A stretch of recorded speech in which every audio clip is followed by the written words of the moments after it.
Order. Order. We now move on to the next debate.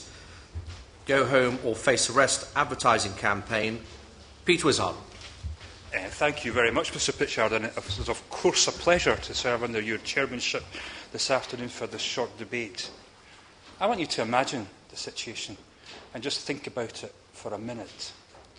A van pulling a billboard through the streets telling illegal immigrants to go home or face arrest. Just imagine and picture this.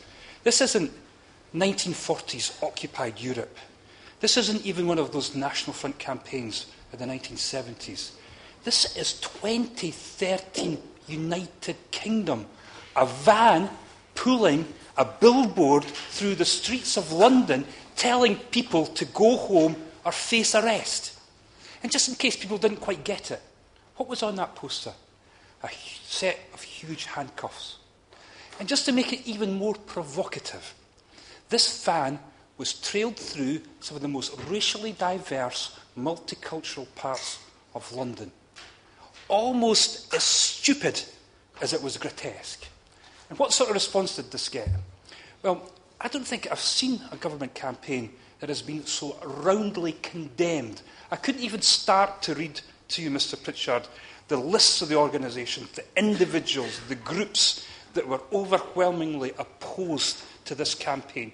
But suffice to say, it managed to have a coalition from everybody, from the Deputy Prime Minister to Nigel Farage, with the Business Secretary flung in for good measure with his acerbic comment that this was stupid and offensive. It united everybody from the Deputy Prime Minister to Nigel Farage. Such was the opposition to this particular campaign. Yes, I will. Thank you very much. And congratulations for securing this very important debate. Would the member agree that this has caused the division and also the fear in the minds of the citizens who are living and freely walking on the streets, that they will be stopped and then may be harassed by the police and other agencies? Well, I'm grateful to the Honourable Gentleman because he reminds me of something else that went on that week, and he's right to mention this. Because not only did we have the grotesque sight of a van pulling a billboard telling people to go home in London, it was part of a joint operation where for the first time in years, if not decades, we had racial profiling at London Underground stations as part of UKBE operations. What on earth was going to happen next? Where was this going to go after that? And of course today we had the landmark ruling from the Advertising Standards Authority, who have effectively banned this stupid, grotesque campaign. Now I've seen the Minister go around the... Yes, I'll give way to the Honourable Gentleman. Did they ban the whole thing, or did they just point out one element was wrong? Well, I'm glad that the Honourable Gentleman mentioned that, because I saw the Minister this morning going from studio to studio defending this decision. And I think he took some comfort from the fact that the ASA only banned this because it was misleading. They didn't ban it because it was offensive. They didn't ban it because it was racist. They banned it because it was misleading. But that is cold comfort to the Minister, because what the ASA did say was that this campaign was reminiscent of the anti-immigrant campaigns of the 70s, and that people would find this offensive. That's what the ASA... And you know what the saddest thing, and I can see the Minister scowling down there, the saddest thing about these TV appearances this morning is the fact that he's still prepared to defend this absurd campaign, that he's still prepared to try and revise it and bring it back to us once again, aping his boss, the Home Secretary, who made the very same remarks in the interviews with Andrew Marr on Sunday. So it might be the son of hate vans that we will see in the streets soon. I give way to the Honourable Gentleman then. Great. Well, can I apologise for missing the start of the debate, but congratulate him on not just securing this debate, but securing the decision from the Advertising Standards Agency to coincide with this debate. I wonder whether he's seen the reply to a parliamentary question I put down about the cost of the pilot project, which was put at £10,000. given the pressure on the public purse, does he not think that that £10,000 could have been used better in some other area of the immigration field, which we know the Minister is very keen to repair? Well, again, I am very grateful to the honourable gentleman. I must have missed his parliamentary question, and that is very remiss of me, because I usually look out for every single one of his parliamentary utterances and questions. But he is, of course, absolutely right. £10,000 on a hate van trailing through the streets of London with a message of go home. Of course, things could be better spent than doing that absurd and ridiculous campaign. I give way to my honourable friend. I thank my honourable friend Mike Weir. and congratulate him on this important debate. But does he agree with me that the Minister can hardly take any comfort from the Advertising Standards Authority's statement that they were using misleading statements? They were basically saying things that weren't true on a van that was being trailed through areas of mixed ethnicity that was bound to cause trouble. Well, my honourable friend, again, is absolutely right. I can't remember any campaign that has effectively been banned by the Advertising Standards Authority. I think it's the first time in my 12 years in this House, Mr Pritchard, where I've seen anything like this. Misleading information, and I think the Minister should be thoroughly embarrassed about what happened this morning. But instead, what we've seen is this parody of going through all these news studios, defending these awful, appalling vans. I will give way, then I'll make some progress on this. Alex Shalbrook. Thank you very much. Would the honourable gentleman care to comment on, does he feel that all vans advertising the breaking of the law may put fear into the hearts of those who may be breaking the law? For example, you could go to prison if you don't pay your television licence. Well, I think that's a good point, and I want to come on to these very points because these are important about how this message was communicated and how it was observed by the target groups. And I will come to that point, and if I miss it, I will give way to the honourable gentleman once again, because these vans were correctly labelled, entitled hate vans or racist vans. That's what's become the common parlance, and that's the way that we've now started to refer to them. And I don't think we could find a terminology that could express our horror and disgust at the sight of these things. And I think we were quite right to label them as such. Now, I agree with the Minister on this. Illegal immigration has to be tackled. I think everybody in this room agrees with the fact that illegal immigration should be tackled. It is wrong, and the government has to do something to address this. But what the government has to do is to address these issues in a reasonable way, a measured way, a mannered way. And again, probably everybody in this room agrees that there should be voluntary return. If people want to go home, let's assist people to go home. I will give way to the honourable Neil. Gentleman for giving way. But can we also send out the message of the importance of immigration and how people do benefit both in host countries and in countries of origin of migrants? The Philippines, for instance, has a National Migrants' Day with about 9 million of its citizens migrating abroad for work. And indeed, Felipe Legrand has written a book, Immigrants, Your Country Needs Them, and I would certainly encourage honourable members here to read this book and to see the benefits that immigration generally brings to all societies when it happens. My honourable friend gets to the heart of so many of the debates that we have in this, and this is the philosophical debate about immigration, about its value and about its worth. And it's something that we never hear from this government.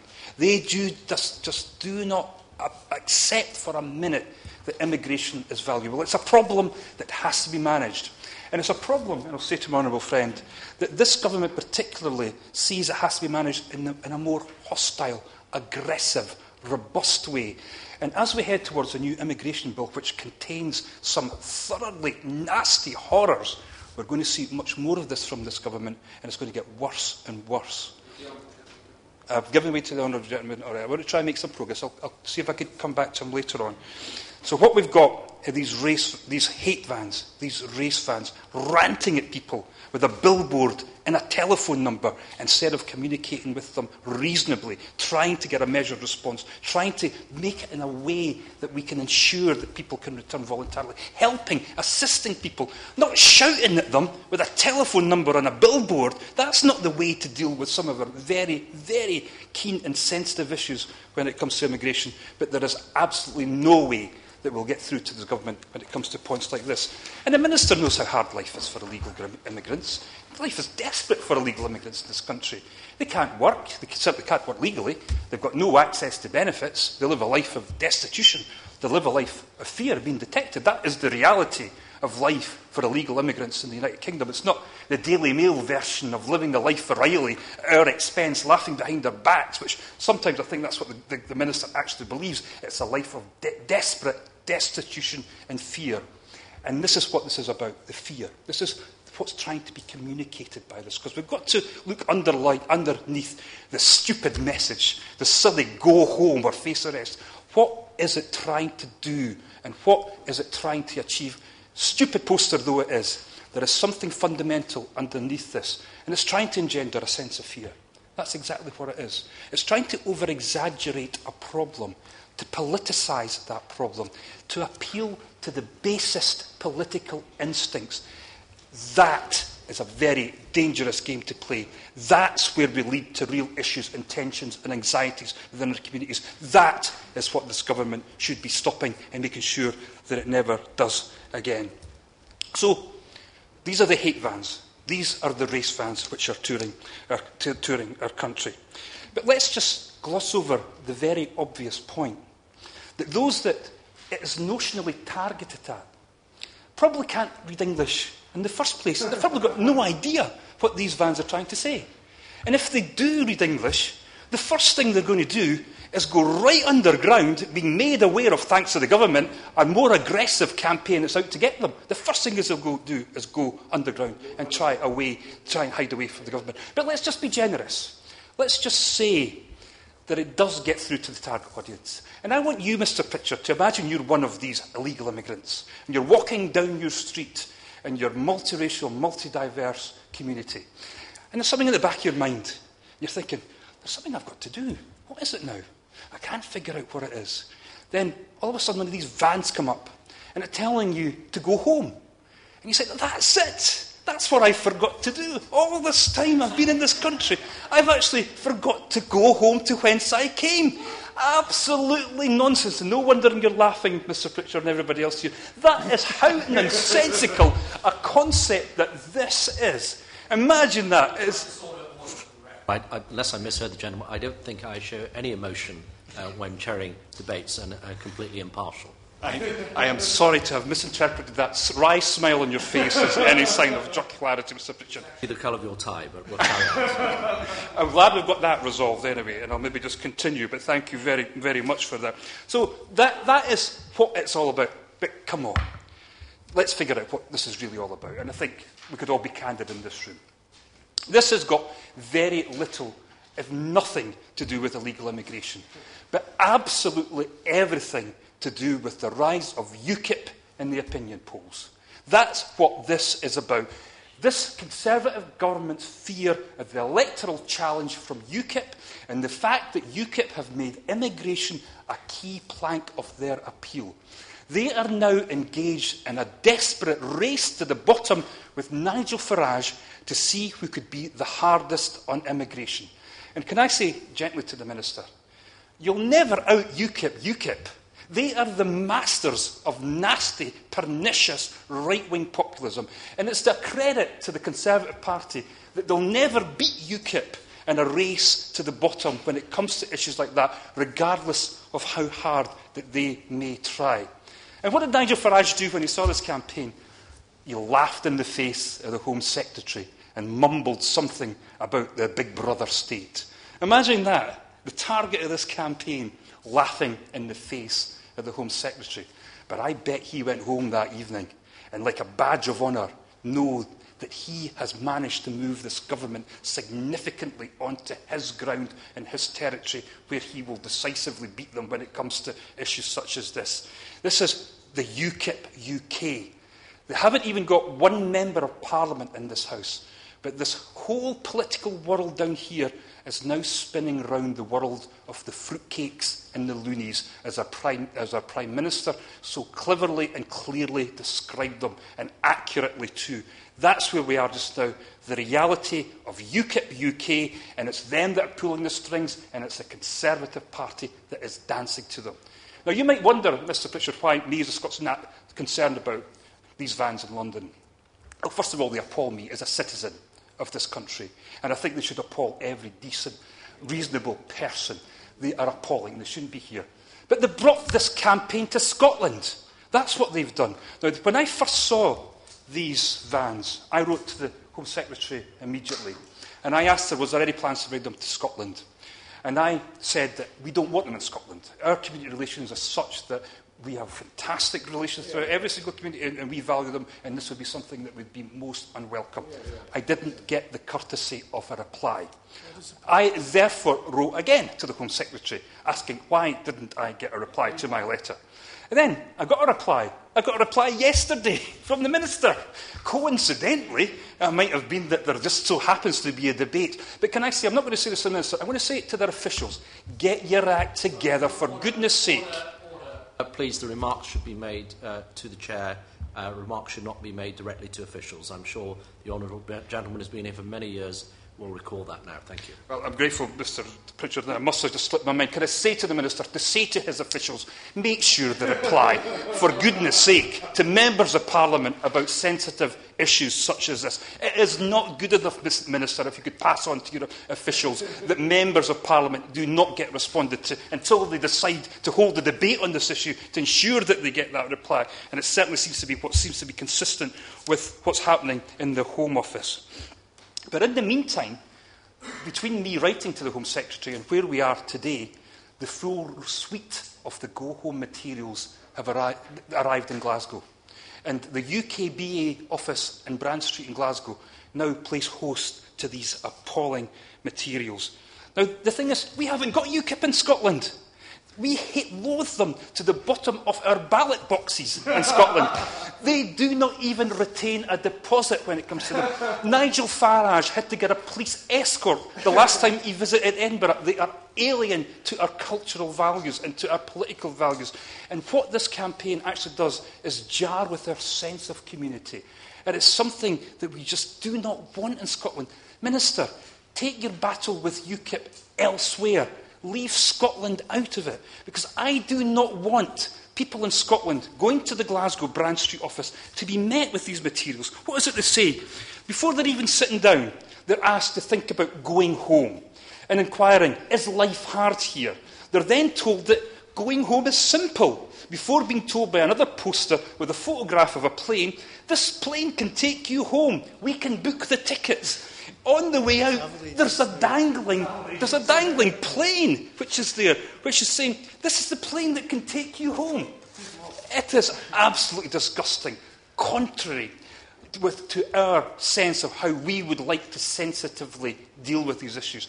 And it makes me more determined than ever, Mr Pritchard, that in Scotland, we will always get the government that we vote for with independence. We will not have a Conservative government with their one lone panda of a Member of Parliament ruling roost over our country, imposing this type of nonsense on my nation. And thank goodness we will secure that next year and will end this type of Tory rubbish in our offices in Glasgow.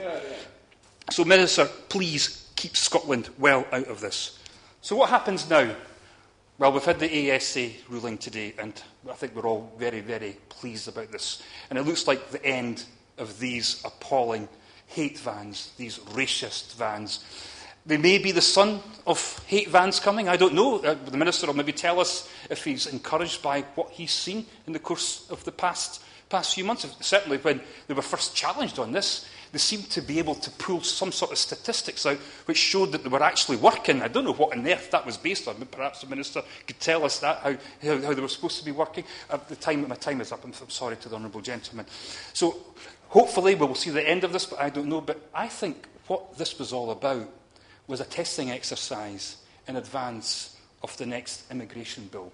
And I think the government floated this out just to see how much they would get away with, how nasty and pernicious they could be in order to try and get their immigration bill through. And I think that's exactly what they were doing. So this was a testing exercise for the immigration bill. And I think everybody in this room here has a concern on immigration, and I'm sure we'll be questioning the Minister when this comes forward, because there's some really, really horrible stuff in this next immigration bill that we've got to confront.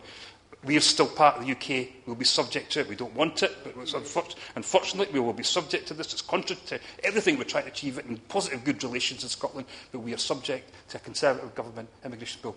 And how did it get past the Liberals? I'd really want to hear the Minister's take on this. How on earth did they get the Liberals to sign up to something like this? I heard that the former Home Office Minister wasn't available, so they decided to proceed anyway. And after what we've heard from the Deputy Prime Minister, who I know the Minister worked with very closely, we've managed to get this through the Liberals somehow, and it managed to become a part of a campaign. Hopefully the Liberals will veto anything like this in the future, so we don't get this. But what I want from the Minister, and the one thing I want, and I know it's something I won't get, and is an apology for exposing this nation to this nasty, pernicious, grotesque campaign. Now, I know I won't get that. Perhaps even just a little bit of an acknowledgement that this was something wrong with this campaign, that it wasn't right, that it was inconsistent with what we're trying to achieve in good community relations would do. Just an acknowledgement. Somehow, Mr Pritchard, I don't think I'm going to get that too.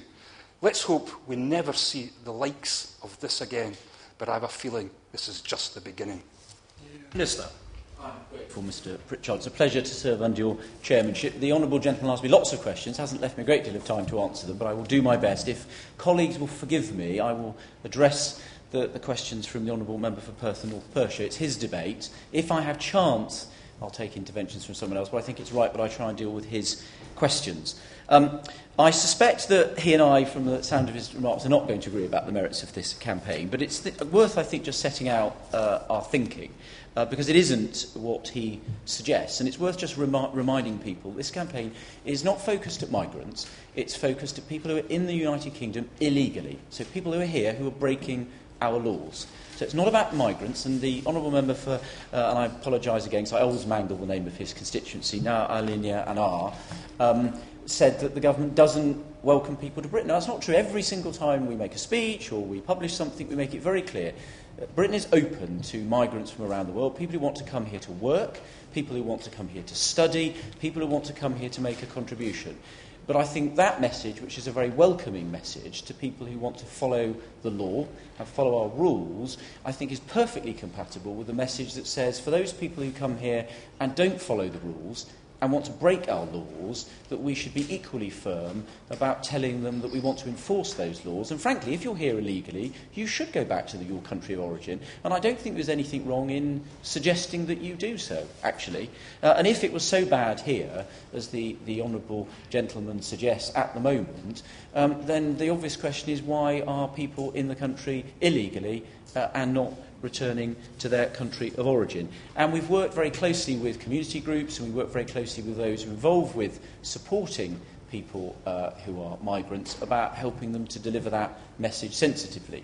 The campaign that he refers to was a pilot, and what we were trying to do was to give a tough message about what happened if you didn't leave the country voluntarily, which is you did leave yourself open to being arrested, detained and having your removal enforced, but also to say there was something you could do about that. You could contact the Home Office and we would assist you in returning to your country of origin voluntarily, perhaps giving you some support to do so. And we've seen we have a significant number of people each year, over 29,000, who do that. That is a much more preferable way of dealing with the problem, and it's much better for the taxpayer. The honourable gentleman, I think, referred to the cost. The cost of this pilot was just £10,000, and all that we have to do for that pilot to have paid for itself is for a single individual who was in the country illegally to choose to go home as a result of it. Now, we're doing a full evaluation. At the end of the 3-month period, we will, which is a reasonable period because of the time it takes to get travel documents, we will do that evaluation and then make a decision about the pilot. But I can tell the honourable gentleman, the first voluntary departure as a result of this pilot took place on the 2nd of August. It was a Pakistani national who'd been living in the UK illegally since December. He, interestingly, colleagues may find this slightly ironic, he didn't see the ad van itself, but he saw the picture of the ad van in the Guardian newspaper, and he texted the number, and we arranged to support him for his flight home. So at least one individual's left the country as a result of this pilot. So from a cost perspective, which I think the chairman of the Select Committee mentioned, the pilot actually has already paid for itself, because if we'd had to arrest, detain and enforce the removal of one individual, that would have cost the taxpayer probably in the best part of £15,000. So from a cost perspective, if we can persuade people to go home voluntarily, that is clearly the right thing to do. The Honourable Gentleman also referred to the Advertising Standards Authority, and I don't think he accurately set out their view. They were very clear today. They didn't uphold any of the complaints about the vans and the allegations that the vans were offensive or racist. They said, we considered that in context the claim would be interpreted as a message regarding the immigration status of those in the country illegally, not related to their race or ethnicity. They also said they concluded that the poster was unlikely to cause serious or widespread offence or distress, and they also concluded that the poster was unlikely to incite or exacerbate any racial hatred or tensions in multicultural communities. It wasn't irresponsible, and it did not contain anything likely to condone or encourage violence or anti-social behaviour. He is right in saying that their view was that because the van referred to someone's area, people would interpret that as being quite a narrow area. So, for example, in a London borough, people would assume that meant the London borough. And because our statistics were from a slightly larger area, that's what they said was misleading. And we have therefore agreed not to use those advertisements in the form that they were used. They did not support any of the outlandish claims that I think the Honourable Gentleman suggested that they did. He should also be aware that his views are not supported by the public. The poll conducted by YouGov on the 13th of August found that 66% of those polled in the United Kingdom did not consider the poster racist. So two-thirds of the vote don't agree with the Honourable Gentleman. And the very comprehensive poll conducted by Lord Ashcroft and published on the 1st of September found that 79% of those polled supported the messaging in our posters, because they can see that giving a firm message to people in the country illegally is perfectly compatible to being welcoming and supportive of those who come to our country legally, follow our rules and comply with the law. So I really don't think, the Honourable Gentleman got very heated about it, but I don't really think he's got the measure of public opinion on this, which is people want to welcome those who come here for the right reasons, but the public actually do want to deal firmly with people who shouldn't be here. And, of course, the advertising campaign was squarely aimed at those who are in the country illegally, who have no right to be here. And asking people in that context to return to their country of origin, I think, is perfectly reasonable. The Honourable Gentleman also raised the Scotland Reporting Centre. And he should know, by the way, in terms of the timing, that pilot ran from the 29th of July, so I think that was prior to his letter, and it finished on the 4th of October. It didn't use any of the materials that we used for the AdVan campaign. And again, in a reporting centre, a significant proportion of those using the reporting centre are people who have no right to be in the United Kingdom. They're people who shouldn't be here and who should be returning to their country of origin. And part of the message is it's a tough one, but the other side of the message is one saying to people, we can support your return and we can help you go home. And our immigration enforcement officers work closely with many communities in the United Kingdom, working with faith and voluntary groups who work with those organisations to help them. They know of people who would want to return home but need some support for doing it, who don't want to get arrested, don't want to be detained, but want a way of coming forward in a way that will stop that experience happening. And I think it's perfectly reasonable to do so. He asked about what we might do in the future. As I said, we're evaluating the campaign. We will look and see whether it was successful or not in driving up significantly the number of voluntary returns that we see compared to not running the campaign. And then we will look at that information, we'll make that information available, and then we will make a decision about whether we wish to see it in the future. And he also referred, I think there's a final point that I just want to cover in the minute that I have left, to the street operations that we conducted. He referred to racial profiling. I absolutely refute that. Our officers do not have the legal power, and we do not have the ability to do so. We use intelligence to identify where we're running the operations, and we when we encounter people, we decide whether we're going to talk to them based on their behaviour, not on their race, not on their ethnicity, and not on their appearance. So I absolutely refute his allegation that we're involved in racial profiling when we're dealing with street operations. And I don't think that's supported by the evidence. And again, it's worth saying that I think the general public support the work we do, both in enforcing illegal working laws and in making sure that people obey the law. And I think our officers have a difficult job to do.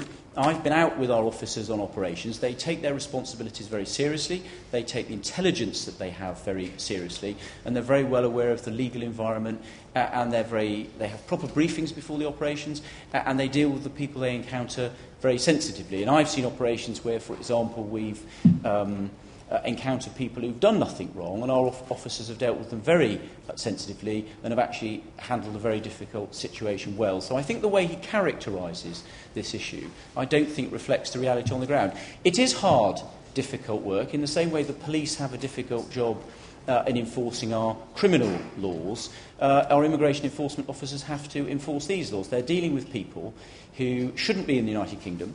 They're dealing with people who may not wish to return to their country of origin, but it's important we enforce the laws. So it's hard, difficult work. It's going to remain hard, difficult work, and I think it has to be done sensitively, and I think that's what we've been doing. I'll take the intervention of the Honourable Gentleman. Thank you very much for giving the way. Very quick question is that nobody questioning the government that we are talking about the illegal immigrants. We are supporting the idea there should be no illegal immigrants.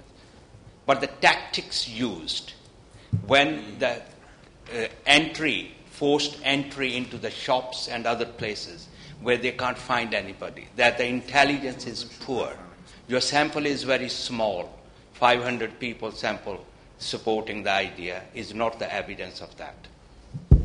Well, the point the Honourable Gentleman makes about entry, for example, our officers have to obey the law the same as other law enforcement officers. If, for example, on operations I've attended where we've been encountering the beds in sheds phenomenon in his part of London, where there are some appalling pieces of accommodation, when we have to gain entry to those properties, we have to work with the local authority. The local authority has to seek a warrant for entry. We have to go through a proper legal process. We have to have evidence and intelligence information, and we deal with those sorts of things. We do the same when we do illegal working operations. We have to have intelligence. We don't just do it on a speculative basis. We have intelligence. We approach people, we gain evidence about whether people are working illegally, and I make no apology for doing that, because it's not just the fact that they're breaking our laws. Employers who employ people illegally undercut legitimate business people. They compete with them unfairly, and we should deal with that. And the Honourable Gentleman and the Honourable Gentleman who secured the debate said they both are against illegal immigration. I'm glad that they say that they are, but all this campaign was about was trying something to see whether it's successful. It's a pilot, and we've been very frank about it. We'll be guided by the evidence. If the evidence suggests that the pilot has been successful, I would flip the question round and say, if we've got a pilot that is successful and leads to more people leaving the country voluntarily than otherwise, why wouldn't you do it? If the pilot proves to not be successful, then we won't seek to roll it out. I mean, it should be based on the evidence. We will analyse the pilot properly. I think the public, the evidence from the public is the public support a tough approach. I make no apology for dealing with the concerns the public have got. This government, since it came to office, so not, as the Honourable Gentleman suggests, a recent phenomenon, we said at the last general election we would deal with immigration. We've reduced net migration to the country by a third. We've cracked down on abuse. We've seen an increase in the number of students coming here. We've seen an increase in the number of skilled workers. I think we want that message that we're open for business for the best and the brightest, but I think that should be combined with dealing firmly with people that break our immigration laws and either come here illegally or overstay their visa. I think those things are very compatible, and I think that's what we wish to continue to do. Order. The sitting is now adjourned.